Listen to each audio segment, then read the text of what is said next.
திருச்சிற்றம்பலம். K. சங்கரின் கீதை சேனலை தினமும் பாருங்கள். இந்த வீடியோவை லைக் செய்யுங்கள், ஷேர் பண்ணுங்கள் மற்றும் மறக்காம சப்ஸ்கிரைப் செய்யுங்கள். தேங்க்யூ. ஆன்மீக அன்பர்களுக்கு வணக்கம். உத்தரகோசமங்கை இதுவே உலகிலேயே முதலில் தோன்றிய சிவன் கோவில். ஆதி காலத்தில், அதுவும் நவகிரகங்கள் அறியப்படாத காலத்தில் இருந்த சூரியன், சந்திரன், செவ்வாய் மட்டுமே இங்கு கிரகங்களாக உள்ளது. இதிலிருந்தே இந்த ஆலயம் மிக பழமையானது என்பதை அறியலாம். உலகில் உள்ள எந்த நாட்டிற்கும் இல்லாத சிறப்பு நமது பாரத தேசத்திற்கு உண்டு. இந்தியாவை புண்ணிய பூமி, புனித பூமி, ஞான பூமி என்று எல்லோரும் அழைக்க காரணம், நம் நாட்டில்தான் பல்வேறு புண்ணிய சேத்திரங்களும் தீர்த்தங்களும் மூர்த்திகளும் உள்ளன. ஆதிசங்கரர், ராமானுஜர், ரமண மகரிஷி போன்ற மகான்கள் அவதரித்த அற்புத பூமியும் இதுதான். தமிழகத்தில் சிறப்பு பெற்ற பல ஸ்தலங்கள் இருந்தாலும் அவற்றில் முதலில் தோன்றிய ஒன்றுதான் உத்தரகோசமங்கை என்ற திருத்தலம். இராமாயண காலத்திற்கு முன்பு இருந்தே இந்த கோவில் சிறப்பு பெற்று விளங்கியதாக அறியப்படுகிறது. ராவணனும் அவர் மனைவியான மண்டோதரியும் வழிபட்டு இடம்பெற்ற தலம் இது. ராவணனுக்கு திருமணம் தாமதமாகி கொண்டே சென்றபோது அவர் இந்த ஆலயத்திற்கு வந்து வழிபட்டு திருமண பேறு பெற்றதாக வரலாறு. அதேபோல ராவணனுக்கும் மண்டோதரிக்கும் திருமணம் முடிந்த பின்னர் புத்திர பாக்கியத்திற்காக காத்திருந்தனர். அப்போது ராவணனின் வழிகாட்டுதலின்படி மண்டோதரி இத்தல இறைவனையும் இறைவியையும் வழிபட்டு புத்திர பேறு அடைந்தார். ராமநாத சாமி கோவில் தோன்றுவதற்கும் முன்னரே தோன்றிய ஆலயம் இது. இதனை மண் என்று தோன்றிய போதே மங்கை தோன்றியது என்ற சொல்மொழியின் மூலமாக அறியலாம். உத்தரகோசமங்கை என்று தற்காலத்தில் அறியப்பட்டாலும் இத்தலத்தின் முழு பெயர் திரு உத்திர கோச மங்கை என்பதே ஆகும். திரு என்றால் அழகு மற்றும் சிறந்த என்று பொருள். உத்திரம் என்பதற்கு இரகசியம், கோஷம் என்பதற்கு சொல்லுதல் என்றும் பொருள்படும். மங்கை என்பது அம்பாளை குறிக்கும். அம்பாளுக்கு ஓம் என்றும் பிரணவ மந்திரத்தை விளக்கும் இறைவன் விளக்கும் இடம் என்பதே இதற்கு சரியான பொருளாகும். அம்பாளுக்கு மட்டுமன்றி மாணிக்கவாசகர் அடங்கிய 1000 பிரணவ பொருளை இங்கு இறைவன் உபதேசித்து உள்ளார். இந்த ஆலயத்தில் எழுந்தருளியிருக்கும் இறைவன் மங்களநாதர் என்றும் இறைவி மங்களநாயகி என்றும் அழைக்கப்படுகிறார்கள். எல்லா தலங்களிலும் இறைவனும் இறைவியும் சமேதராக இருப்பார்கள். இங்கு இருவருக்கும் தனித்தனி சந்நிதியும் தனித்தனி விமானமும் ராஜகோபுரமும் உள்ளன. மங்களநாதர் என்ற திருப்பெயரானது இறைவன் தனக்குத்தானே சூட்டிக்கொண்ட பெயராகும். ராவணனுக்கு மங்கள நான் அணிவிக்கும் பாக்கியத்தை இத்தலத்தில் இருந்தே அருள்பாலித்தமையால் இறைவன் மங்களநாதர் ஆனார். மண்டோதரி புத்திர பேறு வேண்டி இத்தல இறைவன் நோக்கி தவம் இருந்தாள். பரிவு கொண்ட சிவபெருமான் அவளுக்கு புத்திர பேறு வரம் அளிப்பதற்காக இலங்கைக்கு எழுந்தருள எண்ணினார். அதற்கு முன்பாக தன் அடியார்கள் 1000 எனது திருமேனியை ராவணன் தீண்டும் போது இங்குள்ள குளத்தில் அக்னி தோன்றும் என்று கூறி மறைந்தார். பின்னர் இலங்கையில் எழுந்தருளிய இறைவன் மண்டோதரியின் முன்பாக சிறு குழந்தையாக உருவெடுத்து வரமளித்தார். அப்போது அங்கு வந்த ராவணன் குழந்தையின் அழகை பார்த்து அதனை தன் கைகளால் அள்ளி எடுத்து கொஞ்சி மகிழ்ந்தான். ராவணன் தீண்டியவுடன் உத்தரகோசமங்கை ஆலயத்தில் உள்ள திருக்குளத்தில் அக்னி வளர்ந்தது. பிரணவ பொருளை உபதேசம் பெற்ற 1000 அந்த அக்னியில் இறங்கி கைலாயம் சென்றனர். ஆனால் இறைவன் அவர்கள் அனைவரையும் மீண்டும் அழைத்து அருள்பாலித்தார்.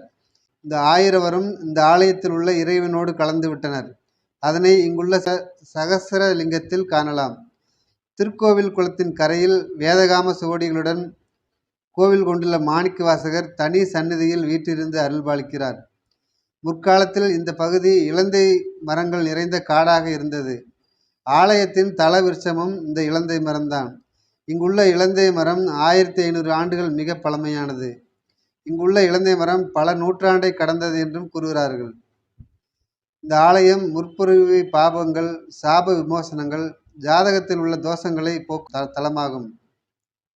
சிவன் கோவில்களிலும் சிவ வழிபாடுகளிலும் சிவபெருமானுக்கு தாளம்பு படைத்து வழிபாடு நடைபெறுவதில்லை.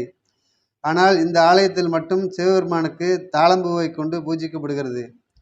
ஒருமுறை நான்முகனுக்கும் திருமாலுக்கும் யார் பெரியவர் என்ற போட்டி நிலவியது. சிவபெருமான் அக்னி பிளம்பாக உயர்ந்து நிற்க ஒருவர் அடியையும் மற்றொருவர் முடியையும் தேடி செல்வதென்றும், யார் முதலில் அடியையோ முடியையோ பார்த்து வருகின்றார்களோ அவரே பெரியவர் என்று முடிவு செய்யப்பட்டது. பிரம்மன் முடியை தேடியும் விஷ்ணு அடியை தேடியும் புறப்பட்டனர். அப்போது ஈசனின் முடியில் இருந்து பல நூற்றாண்டு காலமாக தாளம்பு ஒன்று கீழே வந்து கொண்டிருந்தது. வழியில் அந்த தாளம்புவை சந்தித்த பிரம்மன் ஈசனிடம் வந்து தான் முடியை கண்டுவிட்டதாக பொய்சாட்சி சொல்லும்படி கூறினார். தாளம்புவும் இறைவனிடம் வந்து பொய்சாட்சி சொன்னது. இதையடுத்து இறைவன் தாளம்பு தன்னுடைய பூஜையில் இடம்பெறாது என்று சாபம் கொடுத்தார். அந்த சாபம் நீங்குவதற்காக தாளம்பு உத்தரகோசமங்கை திருத்தலத்தில் உள்ள இறைவனை நினைத்து தவம் இருந்து பூஜை செய்து, இதையடுத்து அதன் சாபத்தை நீக்கி இத்தலத்தில் தாளம்பு பூஜையில் பயன்படுத்தப்படும் என்று இறைவன் அருளினார். இங்குள்ள நடராஜர் திருமேனி மரகதத்தால் ஆனது.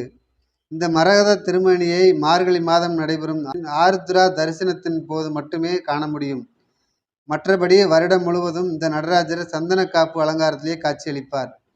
வீதி உலா வருவதற்கும் நித்திய அபிஷேகத்திற்காகவும் பஞ்சலோகத்தால் ஆன மற்றொரு நடராஜர் திருமேனி இங்கு இருக்கிறது. ஆனந்த தாண்டவம் ஆடும் நடராஜர் இங்கு தனது பள்ளியறையில் அம்பாளுக்காக தனிமையில் நடனம் ஆடினார் என்பது வரலாறு. இதன் பிறகே சிதம்பரத்தில் நடராஜர் நடன காட்சியை அரங்கேற்றியதாகவும், வாழ்வில் ஒரு முறையேனும் இந்த மரகத திருமேனியை தரிசனம் செய்து வருவது வாழ்வில் சிறப்பு தருவதாக இருக்கும்.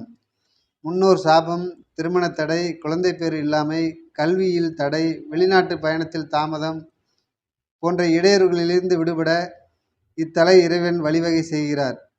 தினமும் இரவு 7:30 மணிக்கு நடைபெறும் பள்ளியறை பூஜையில் கலந்து கொண்டால் பிரிந்த தம்பதிகள் ஒன்று சேர்வார்கள் என்பது நம்பிக்கையாகும். இங்கு தட்சிணாமூர்த்தி பகவான் யோக நிலையில் வீற்றிருந்து அருள்பாலிக்கிறார். தமிழ்நாட்டில் பிற சிவன் கோயில்களைப் போலவே பூசாரிகளும் பிராமண துணை சாதியை சேர்ந்த சைவ சமூகத்தை சேர்ந்தவர்கள் கோயில் சடங்குகள் ஒரு நாளைக்கு 6 முறை செய்யப்படுகின்றன.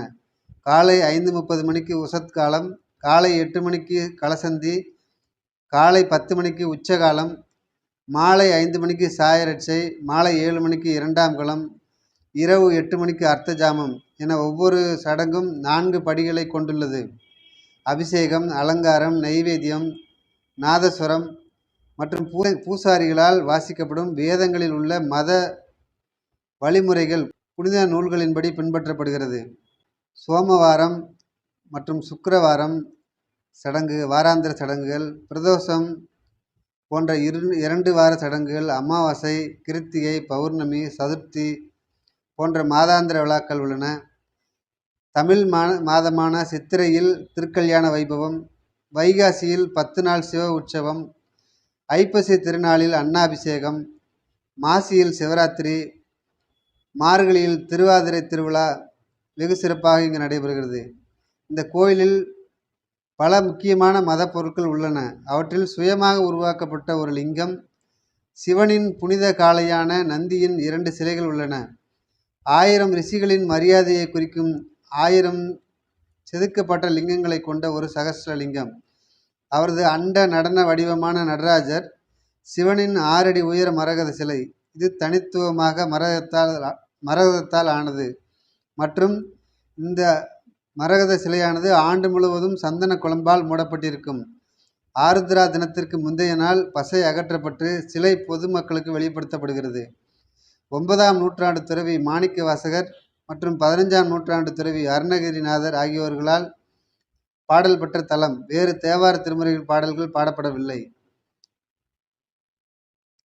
ராமநாதபுரம், சேது மாதவ தீர்த்தம் மற்றும் லட்சுமண தீர்த்தம் போன்ற புனிதமான கோயில்களாக இந்த கோயில் கருதப்படுகிறது. நடராஜரின் மரகத சிலை ஆண்டு முழுவதும் சந்தன குழலால் அபிஷேகம் செய்யப்படுகிறது. சிறப்பு வழிபாடு நடைபெறும் திருவாதிரை பண்டிகை நாளில் தவிர சிறிய அதிர்வுகள் கூட படத்தை சேதப்படுத்தும் என்று நம்பப்படுகிறது. எனவே வழிபாட்டு முறைகளின் போது எந்த தாள வாத்தியங்களும் பயன்படுத்தப்படுவதில்லை. மரகத நடராஜருக்கு முன் மண்டபத்தில் படிகத்தால் செய்யப்பட்ட லிங்கங்கள் உள்ளன. அவற்றிற்கு ஒவ்வொரு மதியம் சமைத்த அரிசியால் அபிஷேகம் செய்யப்படுகின்றன. இந்த உத்தரகோசமங்கை தலம் பரமக்குடியிலிருந்து கிழக்கே 28 கிலோமீட்டர் தொலைவிலும், ராமநாதபுரத்திலிருந்து ராமேஸ்வரம் செல்லும் வழியில் 18 கிலோமீட்டர் தொலைவிலும் அமைந்துள்ளது. காலை 8 மணி முதல் 12 மணி வரையிலும், மாலை 4 மணி முதல் இரவு 8 மணி வரையும் திறந்திருக்கும். வணக்கம். கடையவனேனை கருணையினால் கலந்து ஆண்டு கொண்ட விடையவனே விட்டிடுதி கண்டாய் விரல் வேங்கையின் தோல் உடையவனே மண்ணு உத்தரகோச மங்கைக்கரசே சடையவனே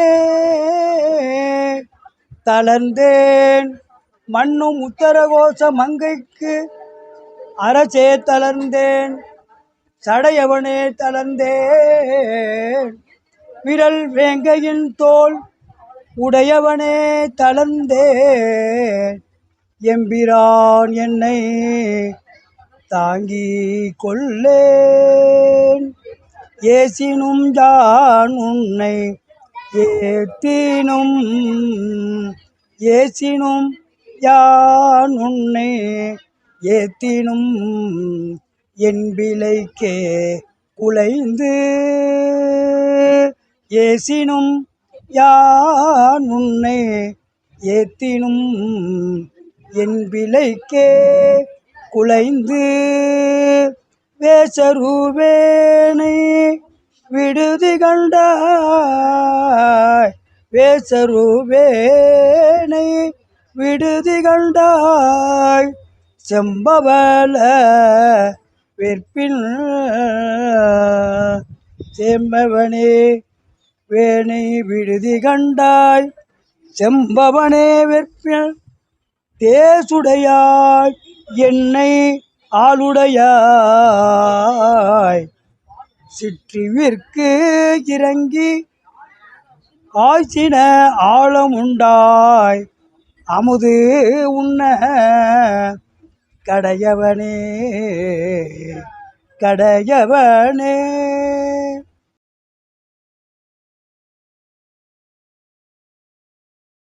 ரெக்கார்ட் பண்றீங்களா? பதிவு ரெக்கார்ட் பண்ணுமா? ஒரு பாடல் மட்டும் பாடுறேன். நம்ம பார்வதி திருச்சிற்றம்பலம். கே சங்கரின் கீதை சேனலை தினமும் பாருங்கள். இந்த வீடியோவை லைக் செய்யுங்கள், ஷேர் பண்ணுங்கள் மற்றும் மறக்காம சப்ஸ்கிரைப் செய்யுங்கள். தேங்க்யூ.